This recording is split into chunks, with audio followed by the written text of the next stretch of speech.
I'm addicted to the madness. This hotel is my Atlantis. We're forever gonna have a fucking reason to sin. Let me leave my soul to burn and I'll be breathing it in. I'm addicted to the feeling, getting higher than the ceiling.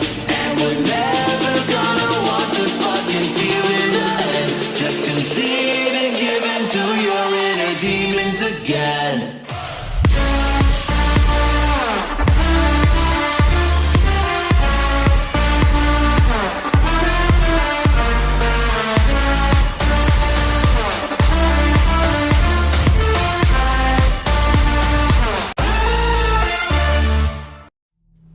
I've been lying down for hours now. It's 5:35 a.m. and there's not much I can do. You know what the worst part about my situation is? I'm in the same room with my parents. They keep looking at me, and I can't help but look back and try not to cry or scream. Their eyes are focused on me, and their mouths are wide open. With a strong sense of blood, and I feel so paralyzed with fear. Here's the thing, the second I make any hints that I'm not asleep anymore, I'm completely fucked. I will die, and there's nobody around to save me. I've been trying to think of a way out, but the only idea I have is to rush for the door and run outside to scream for help, hoping any neighbors near would hear me. It's risky, but if I stay here, I'll surely die. He's waiting for me to wake up and see his masterpiece. You're probably wondering what's going on. I do get ahead of myself sometimes. About 3 hours ago, I heard screaming coming from the other side of the house. I got up and went to check on the noise before realizing I had to use the bathroom. Instead of doing the smart thing and investigating, I used the bathroom first. I could have gotten myself killed right then for my stupid actions. But I actually did my business and took a peek outside the bathroom door. There was blood on the carpet.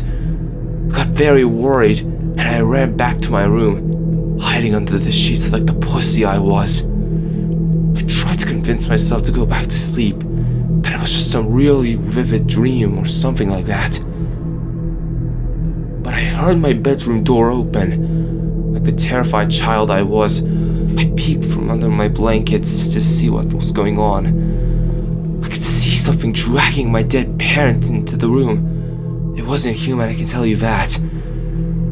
It was hairless with no eyes and no clothing. It walked like a caveman, with its back slouched to drag my dead parents. But this thing was much smarter than a caveman. It was aware of what it was doing. It brought my dad up on the edge of my bed and made him face me. It then sat my mother down in the chair and positioned her towards me as well. It started rubbing its hands upon the walls, staining them with blood, and then drew a circle with the devil's pentagram in it. This thing had made what it would probably call a masterpiece. To finish it off, it scribbled a message onto the wall that I could not read in the darkness. It then positioned itself underneath my bed, waiting for the perfect opportunity to strike. The scariest thing is now, my eyes have adjusted to the darkness and I can actually read the message on the wall. I don't want to look at it because it's terrifying to think about.